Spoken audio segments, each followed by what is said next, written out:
warahmatullahi wabarakatuh.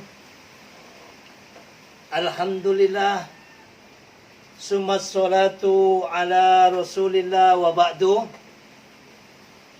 Selamat siang, selamat sejahtera buat kita semuanya. Salam juang relawan Jokowi. Alhamdulillah, dengan memanjatkan puja puji syukur kehadirat Tuhan Yang Maha Esa, pada siang menjelang sore ini kami membuka diskusi online atau webinar virtual Zoom FDR Jokowi yang ke-8 ini. Mudah-mudahan silaturahmi kita, meskipun tidak ngopi-ngopi di depan meja, tetapi kita tetap terus saling silaturahmi, saling komunikasi melalui virtual Zoom ini. Karena memang inilah yang paling efisien dan yang diharapkan oleh Bapak Presiden kita, Pak Jokowi, karena masih berkepanjangannya pandemi COVID-19, sehingga kita tetap harus menjaga 3M, bahkan 5M kan gitu. 1M aja kita nggak punya uangnya ya, apalagi 3M sampai 5M kan gitu ya. Yaitu diantaranya untuk mencegah daripada kerumunan. Nah, di sini kita berkerumun dengan 100 orang lebih ya, tetapi dengan menjaga jarak. Karena Gus di Banten ya, terus operator Zoom kita di Jakarta, dan juga moderator kita Bang Ronald ada di Jakarta ya. Dan juga teman-teman yang lainnya, bahkan ada yang di luar pulau. Mudah-mudahan pertemuan ini dapat membawa berkah dan manfaat buat kita semuanya.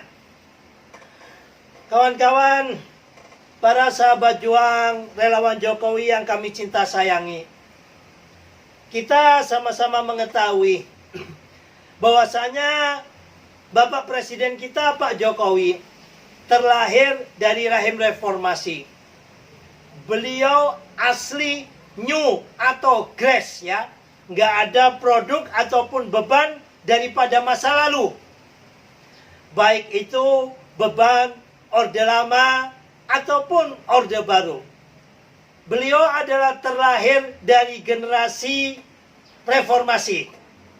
Hanya seorang pengusaha mebel, ditakdirkan oleh Allah menang jadi wali kota, sampai jadi gubernur, dan jadi presiden pada 2 periode ini. Akan tetapi, ada sesuatu yang memang mengganjal, yang mana di era reformasi ini adalah era kebebasan. Sebelumnya di era Orde Baru, demokrasi kita dikebiri dengan takutnya moncong senjata, sehingga ya, jangankan yang tinggal di kabupaten, apalagi di tingkat 1 atau gubernuran, bicara sedikit tentang suksesi, tentang cendana. Di pojokan desa di kecamatan saja jarum jatuh, itu apabila terdengar babinsa, kita tidak sampai 1 kali 24 jam mesti diciduk. 8, insya Allah bila nggak salah, nanti narasumber untuk membetulkan. Kita sama-sama tahu di situ badan yang mengurusi masalah hukum-hukum di Indonesia atau legislatif membuat undang-undang tentang ITE ya. Dan di zaman Presiden Jokowi, karena undang-undang tersebut sudah ada, hanya sedikit diperbaiki. Nah, di tahun 2017, yaitu di saat Pilkada DKI Jakarta, Ahok vs Wan Abut kan gitu. Nah, ini awal mulai terjadi suatu bentuk hate speech atau ujaran kebencian, maraknya hoax, dan juga bentuk-bentuk fitnah saling berseliweran di media sosial ini. Bahkan Indonesia seakan-akan seperti perahu pecah kan begitu ya. Terjadi diametris kelompok yang pro kepada Presiden Jokowi yang saat itu disebut cebong sama Bang Ronald kan gitu ya. Dan kelompok sebelah disebut kampret. Alhamdulillah karena luar biasanya Presiden Jokowi ya, akhirnya rival daripada presiden kelompok sebelah dirangkul, bukan hanya ketuanya, bukan hanya capresnya, tapi cawapresnya juga pada pergantian daripada kabinet kemarin ini dua-duanya dirangkul sehingga tidak ada lagi 01, 02 yang ada 03. Tetapi di sini kita sama-sama lihat bahwasannya calon daripada presiden 01 dan 02 ini sudah menyatu. Ini luar biasanya presiden kita Pak Jokowi mengamalkan apa yang diperintahkan di dalam Pancasila, yaitu kerakyatan yang dipimpin oleh hikmat kebijaksanaan dalam permusyawaratan perwakilan. Yang mana hakikatnya demokrasi kita adalah demokrasi mufakat. Meskipun ya kita sudah sebenarnya keluar jalur melakukan demokrasi yang sangat liberal, bahkan seperti Amerika mungkin lebih kan begitu. Tetapi di situ musyawarah mufakatnya tetap diambil oleh Presiden Jokowi dengan diambilnya calon presiden dan wakil presiden di dalam kabinet. Bapak Ibu, para peserta webinar, abang-abang dan nona-nona semuanya yang kami cinta sayangi. Permasalahan ini tidak berhenti di sini, ya.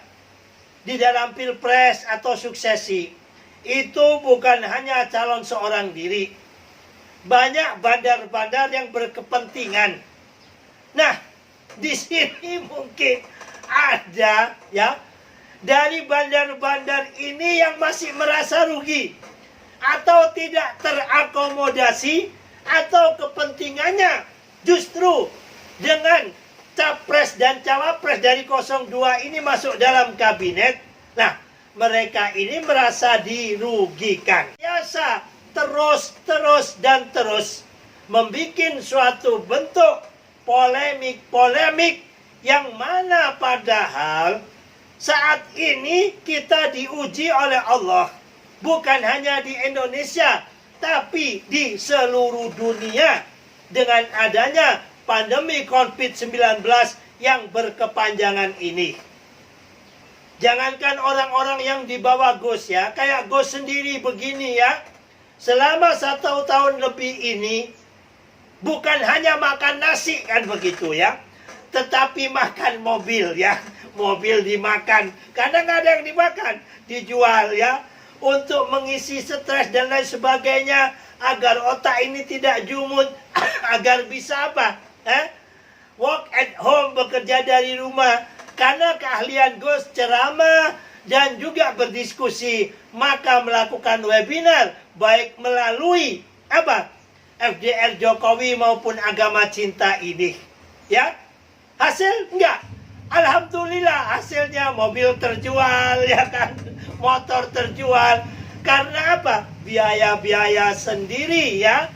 Semuanya ini kita lakukan karena kecintaan kepada bangsa dan negara kita. Kalau memang sudah nggak punya uang sama sekali, lucu ya. Kita-kita ini benar-benar pejuangnya Pak Jokowi. Narasumber dimintain apa? Saweran kan gitu. Atau juga ada sebagian teman-teman dari para partisipan. Tetapi kalau tidak ada, ya tetap terus bergerak. Langkah-langkah yang semacam ini, yang mana kita memberikan pencerahan kepada warga masyarakat kita. Dari maraknya hoax, dari maraknya ujaran kebencian, dari maraknya fitnah-fitnah yang ada. Mereka menganggap bahwasanya fitnah-fitnah itu adalah bentuk kritik. Padahal mereka orang hebat katanya. Padahal mereka katanya apa? katanya profesor. Contoh soal seperti disingkat aja ya, RG kan gitu ya. Nggak bisa membedakan masa antara fitnah dan kritik. Antara fitnah ya, antara kritikan yang membangun dengan bentuk ujaran kebencian. Nah, di sini akhirnya terjadilah apa yang disebut dengan saling lapor melaporkan. Akhirnya dengan undang-undang ITE ini yang mana memang multitafsir, sehingga sedikit saja kayak kita-kita ini yang biasa tampil di publik meskipun hanya melalui webinar semacam ini, keliru sedikit saja bicara atau pembicaraan kita dipotong-potong, dilaporkan oleh orang lain, sudah masuk di dalam tahanan. Padahal maksud tujuannya tidak demikian. Sehingga dari pihak kita ya sering sekali melaporkan kelompok sebelah, dan juga kelompok sebelah melaporkan pihak kita. Dan yang sangat ramai sekali, yaitu di saat penggiat media sosial kita, yaitu namanya singkatannya AJ ya, atau ya nama aslinya PA kan gitu ya. Nah, ini dilaporkan. Akhirnya ramai. Nah, teman-teman yang berpikir di tengah sudah serahkan di kepolisian kan gitu. Kalau memang ada berkaitan masalah hukum, biar polisi yang menjadikan hukum sebagai panglima. Apabila tidak kan nanti juga dikeluarkan. Lah, kita tidak mendukung semacam itu, dikira sudah tidak setia dukung habis-habisan. Nah, di sini hanya beberapa minggu media sosial rame mengenai hal tersebut. Begitu juga kelompok sebelah ini melakukan suatu bentuk omongan yang mana sedikit banyak menyinggung kepada salah satu tokoh Habib kita, Habibnya orang NU, dilaporkan dan masuk dalam tahanan. Padahal sudah ngerengek-ngerengek kepingin minta maaf, tapi yang melaporkan tidak mau mencabut sehingga polisi tidak berani untuk memberikan permaafan ataupun yang di dalam agama Islam itu yang disebut tabayun ataupun islah. Tapi Allah Ta'ala menakdirkan beliau pulang terlebih dahulu. Ini salah satu contoh. Dan banyak hal contoh-contoh yang lainnya. Sehingga kegaduhan yang semacam ini terdengarlah di lingkaran istana, sehingga Bapak Presiden kita Pak Jokowi memberikan suatu bentuk statement. Ini apabila tidak dibenahi, kata Presiden Jokowi, bisa-bisa menjadikan kegaduhan terus sesama anak bangsa. Yang satu melaporkan, yang lainnya juga melaporkan. Mau jadi apa bangsa ini apabila dalam hidup selalu saling lapor? Mau jadi apa bangsa ini apabila kelompok sini suka nyinyir, kelompok sana juga suka nyinyir? Apa yang dilakukan oleh Presiden kita Pak Jokowi, sebagus apapun di mata mereka, tidak pernah bagus. Selalu saja dinyinyirin. Dan juga sebaliknya, ada sebagian dari kelompok kita, ya, bahkan tinggalnya juga tidak di Jakarta. Apa saja yang dilakukan oleh Wan Abud senantiasa dinyinyirin. Wan Abud kentut saja dinyinyirin. Nah, apabila negara ini sudah dibangun dengan saling rasa curiga, dengan saling rasa benci, dengan saling rasa memusuhi, maka intadiris sa'ah. Tinggal tunggu kehancurannya saja. Kita hidup di negeri Bhinneka Tunggal Ika, dari Sabang sampai Merauke, dari Pulau Miangas sampai Pulau Rote. Semuanya ini berbeda.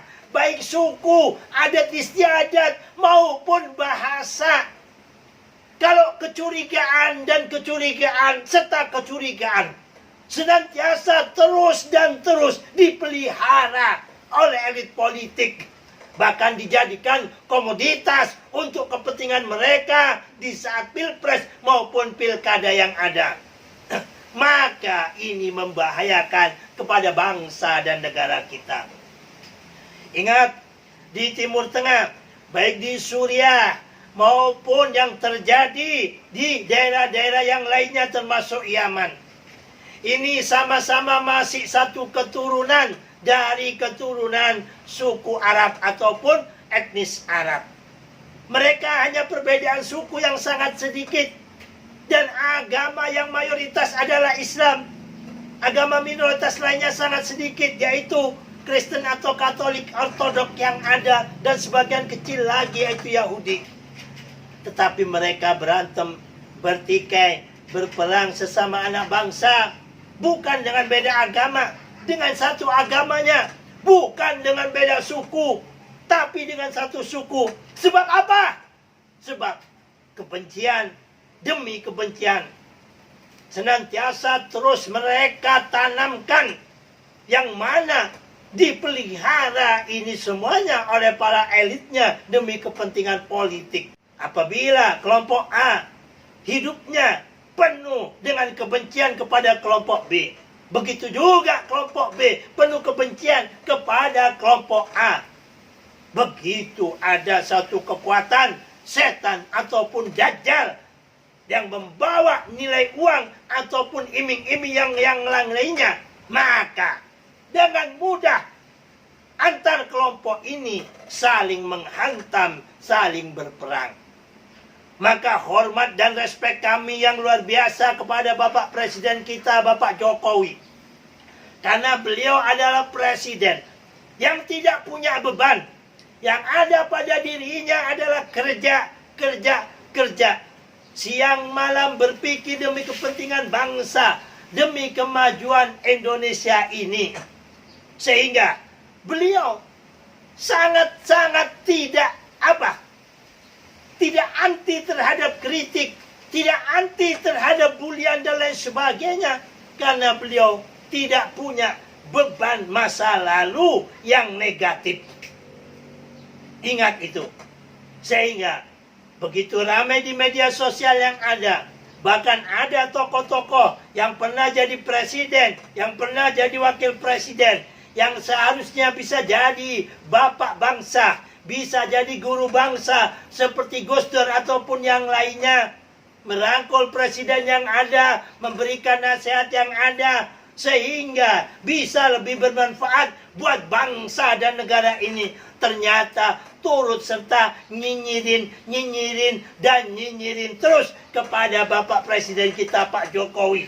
Padahal cukup jelas apa yang telah dilakukan dari Sabang sampai Merauke. Bukan hanya cerita, bukan hanya berupa bentuk visi-visi saja, tetapi bukti konkret, banyak infrastruktur yang telah dibangun dan diselesaikan.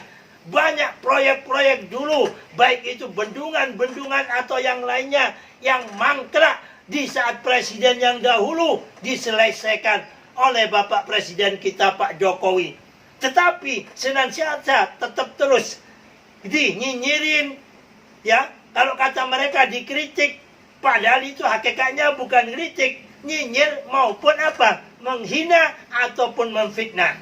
Sehingga dengan tegas Bapak Presiden Jokowi mengatakan, ya, karena mereka bilang, bagaimana kita bisa mengkritik pemerintahan yang sekarang ini? Apabila mengkritik sedikit, pasti ditangkap oleh pihak aparat penegak hukum. Dengan tegas Presiden Jokowi mengatakan, apabila dengan undang-undang ITE itu menjadikan demokrasi ini tidak bisa berjalan dengan baik atau menghambat daripada demokrasi dengan tanpa beban, beliau mengatakan, ya, hulunya, ya, karena undang-undang ini bukan presiden yang membuat, undang-undang ini yang mengesahkan adalah parlemen, karena negara kita adalah negara tias politika. Sehingga dengan tegas Presiden Jokowi mengatakan, kalau memang itu menghambat demokrasi, silakan revisi Undang-Undang ITE, terlebih-lebih pasal-pasal karet. Bahkan beliau dengan tegas tanpa beban juga mengatakan, bila perlu dihapuskan juga nggak apa-apa kok, kan gitu. Karena presiden kita senantiasa kerja dan tidak punya kesalahan masa lalu, sehingga tidak punya. Sama-sama kita diskusikan pada siang hari ini. Hadir di hadapan kita para pakar-pakar hukum, ya. Ada pakar hukum dari teman-teman relawan Jokowi, ya. Itu Bang Petrus Celestinus. Ada juga siapa? Dari Ninja, yaitu abang kita Pak Suwadi, ada Bang Yanes, ada Bang Arkam, ada Bang Sirait, dan juga ada Bang Jadi Masik. Mari ikuti acara webinar ini dari awal hingga akhir sehingga kita tidak gagal paham. Ya, acara ini karena berkaitan dengan hukum atau perundang-undangan, Gus tidak banyak bicara mengenai hukumnya karena Gus bukan ahli hukum tata negara, tapi Gus dari pesantren hukum-hukum Islam yang tahu. Demikian dari kami, kurang lebihnya mohon maaf. Mari sama-sama kita ikuti webinar FDR Jokowi edisi ke-8 yang bertemakan revisi undang-undang atau pasal-pasal karet Undang-Undang ITE sebagai implementasi Presiden Jokowi di negara demokrasi. Demikian dari kami, salam juang relawan Jokowi, salam Pancasila, salam persatuan. Assalamualaikum warahmatullahi wabarakatuh. Merdeka!